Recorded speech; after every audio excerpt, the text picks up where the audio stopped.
নমস্কার বন্ধুরা, আমি নিয়তি। আমার চ্যানেলে আরও একবার সবাইকে ওয়েলকাম। তো আজকের রেসিপি হলো আলু ডিমের চচ্চড়ি। এখানে আমি একটি ডিম নিয়ে নিয়েছি, ফাটিয়ে নিয়েছি, অল্প একটু হলুদ নুন দিয়ে ভালোভাবে মিক্স করে নিতে হবে, যেমনভাবে ডিম ভাজা করো এইভাবেই।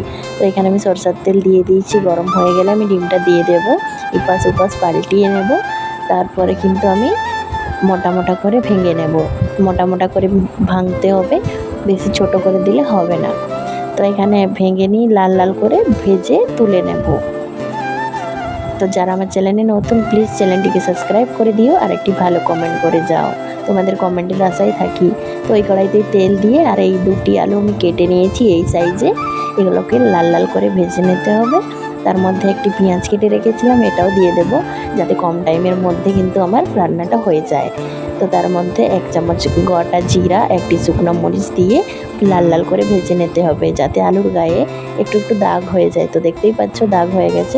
একটু হলদি পাউডার, মির্চা পাউডার, ধনে পাউডার, লবণ আর জিরা পাউডার দিয়ে কিন্তু আমি 5 মিনিট মতো মিক্স করে নেব। আর আমি আদা রসুন পেস্ট দিয়েছি, সেটা আমার ভিডিওতে নেওয়া হয়নি, তোমরা 1 চামচ মতো আদা রসুনের পেস্ট দিয়ে দেবে। তারপরে আমার কষানো হয়ে গেলে এখানে ডিম যে ভেজে রেখেছি এটা দিয়েছি, ভেজে এটাও মিক্স করে নেব। আর দুটি কাঁচামরিচ দিয়ে অল্প একটু জল দিয়ে আমি 5 মিনিট মতো রেখে দিলেই কিন্তু আমার রেডি হয়ে যাবে আলু ডিমের চচ্চড়ি। গরম ভাতের সঙ্গে খেতে খুবই ভালো লাগে।